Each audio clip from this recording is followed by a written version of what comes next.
Hello, nono ano, tudo bem? Bom, essa semana nós temos conversado um pouquinho sobre literature, right? Literatura, um pouquinho sobre literatura inglesa. E nessa semana, o nosso livro, ele traz uma informação muito interessante pra gente, lá na página 7 e 8, sobre o Top 100 Books of All Time, que é o top 100 livros de todos os tempos. Essa informação está lá na seção Reading Time, lá embaixo, na página 7.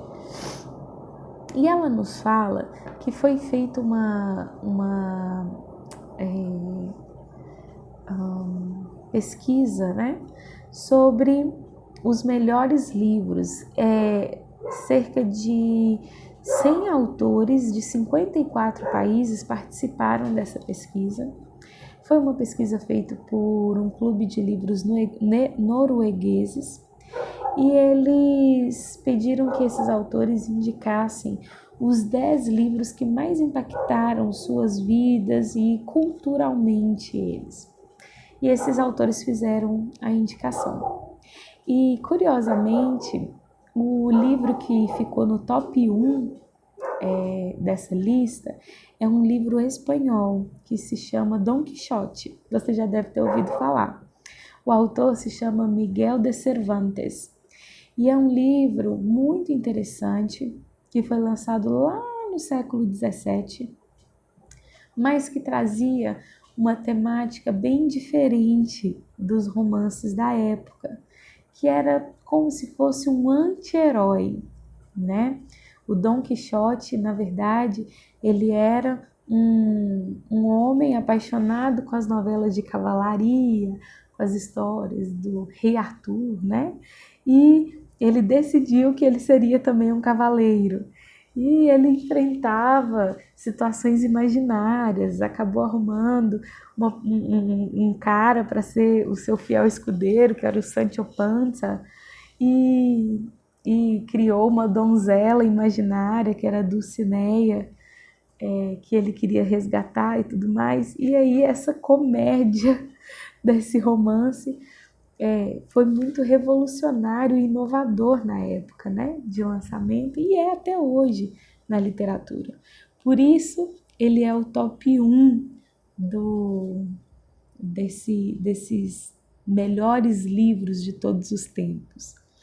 Além disso, lá na página 8, bem lá no alto da página 8, tem uma outra curiosidade muito interessante, que é o único livro brasileiro que está nesse top 100, que se chama em inglês The Devil to Pay in the Backlands. Em português é O Grande Sertão Veredas, de João Guimarães Rosa. Não sei se você conhece esse livro, mas é um romance maravilhoso da nossa literatura nacional, que retrata questões de gênero, questões da nossa história, da nossa cultura, dos sertões mesmos, dos jagunços, né? Que eram esses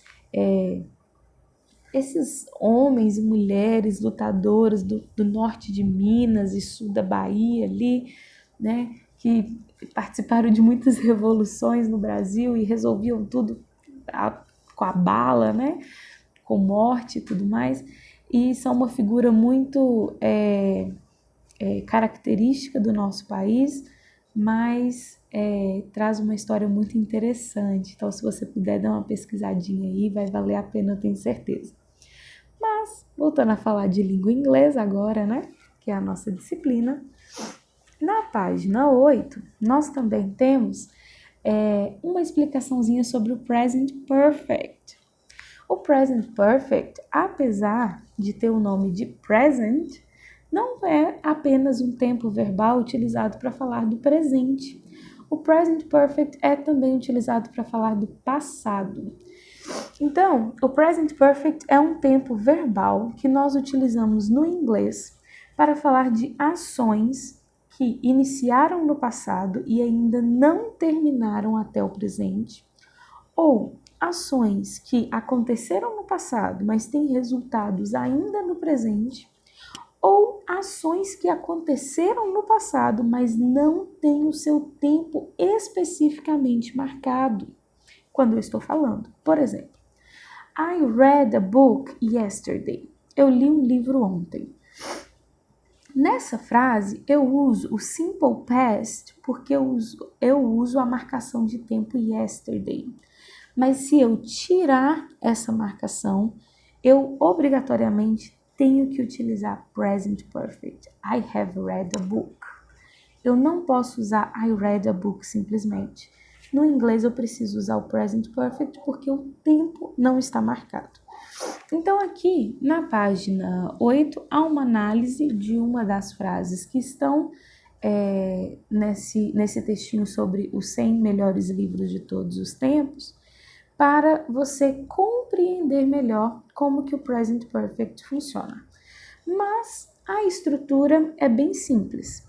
Nós usamos have para I, you, we, they, has para he, she, it. Mas mais um verbo no particípio, tá?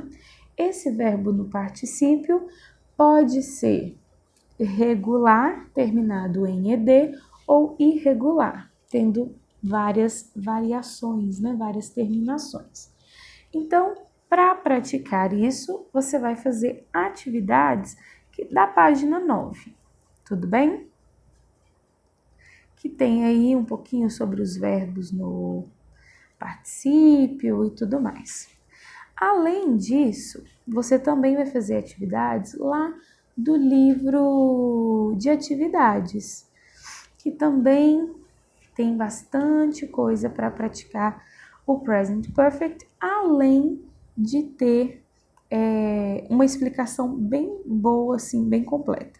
Então, vamos fazer exercícios do livro de atividades a partir da página 4, página 5, página 6, página 7 e página 8, tudo bem? Então, para essa semana, fazer as atividades do livro didático, página 9, e livro de atividades, páginas 4 a 8, tudo bem? Bons estudos e até a próxima aula de inglês. Bye!